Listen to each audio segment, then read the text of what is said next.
ಬೇಕು. ಕೃಷ್ಣನ ಮುಖವನ್ನೇ ನೋಡಿ ಎಂದಳು. ಅವನಿಗೇಕೋ ಅವಳ ಪ್ರಶ್ನೆ, ಅವಳ ವರ್ತನೆ ಸರಿ ಕಾಣಲಿಲ್ಲ. ನಾನು ಮಾತಾಡಿದ್ರೆ ನೋವಾಗುತ್ತೆ ಅಂತೀರಾ, ನಾನು ತುಂಬ ಕಾಟ ಕೊಡ್ತೀನಿ ಅಂತೀರಾ. ಈಗ ನೀವು ಮಾತಾಡ್ತಾ ನಿಂತಿದ್ದೀರಲ್ಲ, ಅದು ನನಗೆ ನೋವಾಗೋಲ್ವಾ?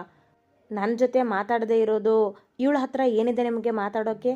ತನ್ನ ಅಂತಸ್ತಿನ ಸೊಕ್ಕನ್ನು ಅವನ ಮುಂದಿಟ್ಟಳು ಕೋಪದಲ್ಲಿ.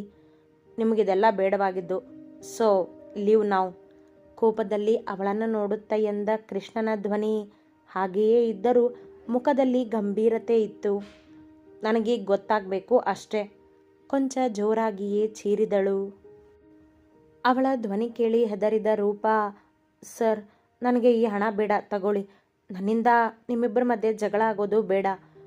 ಶ್ರೀ ನಿಮ್ಮ ಮೇಲೆ ಕೋಪ ಮಾಡ್ಕೋತಾಳೆ ಎಂದು ಬಿಟ್ಟಳು. ಅವರಿಬ್ಬರ ಬಗ್ಗೆ ಗೊತ್ತಿದ್ದರಿಂದ, ರೂಪಾ, ನಿಮಗೆ ನಾನು ಸಹಾಯ ಮಾಡಿದ್ದು, ಇದರಲ್ಲಿ ಇವ್ರ ಅವಶ್ಯಕತೆ ಇಲ್ಲ. ನಮ್ಮಿಬ್ಬರ ಮಧ್ಯೆ ಏನೂ ಇಲ್ಲ ಅಂದಮೇಲೆ ಜಗಳ ಆಗೋದಿಲ್ಲ, ಕೋಪನೂ ಇಲ್ಲ.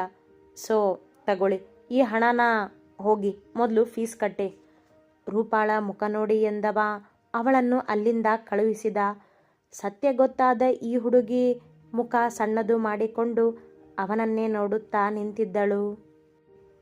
ಅವಳನ್ನು ನೋಡದೆ ಮುಂದೆ ಹೋಗಲು ಹೆಜ್ಜೆ ಇಟ್ಟ ಕೃಷ್ಣನ ಕೈ ಹಿಡಿ